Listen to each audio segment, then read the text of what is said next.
With those very few remarks, may I take this opportunity to welcome the Cabinet Secretary for ICT, Mr. Joseph Mucheru, to make his remarks. Thank you very much and welcome.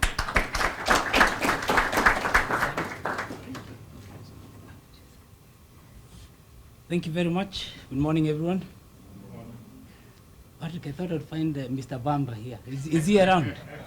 Because I always hear him on radio. The Chairman of Communications Authority, Mr. Ben Gituku, Mr. Sam Sholei, CEO of Standard Group, Mr. Patrick Wako, Group CEO of Radio Africa Group, invited guests, ladies and gentlemen.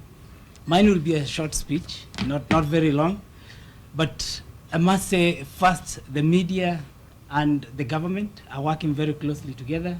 We're excited that after the digital migration, we're now reaping the dividends of now getting into digital for the media, and as the country now moves towards digital. So we're very excited by the opportunity, excited by being able to work together, and I hope you will see this continue for the long haul.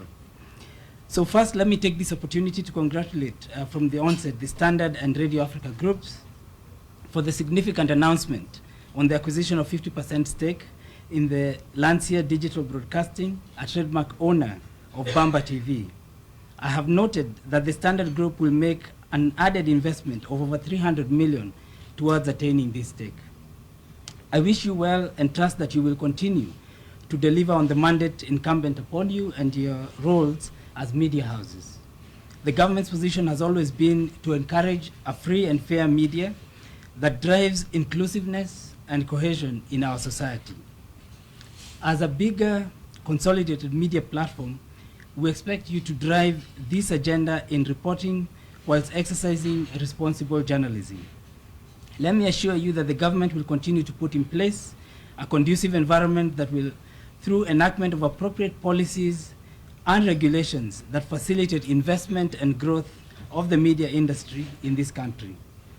At this juncture, please note that we've already begun the process of reviewing the national ICT policy, and we wish to appeal to all stakeholders to be involved in this process. The convergence that we're seeing in media and the internet and communications requires that we have a new policy which we're working hard to get out.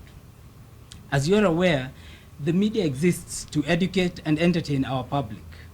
I commend the Kenya media in their endeavor to fulfill this role. However, I want to urge the media owners to build capacity of their employees to enhance professionalism in the industry. Ladies and gentlemen, I recognize that we have one of the most robust and progressive media sectors on the African continent, and I must applaud the Standard and Radio Africa groups for the part that they play in this aspect. Once again, my best wishes to this partnership between KTN and Bamba, and we look forward to your increased contribution to the broadcast sector and our economy. So thank you very much.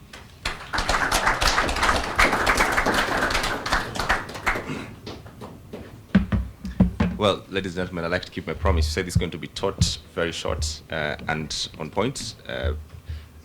That marks the end of this event, and I understand they were supposed to have a bit of question and answer, but we have to excuse the CS, who I understand is going for a cabinet meeting. So we'll have the question and answer sessions for Mr. Patrick Wako and Mr. Sam Sholei on this side. And with that, without much further ado, thank you very much for coming. Have a great morning.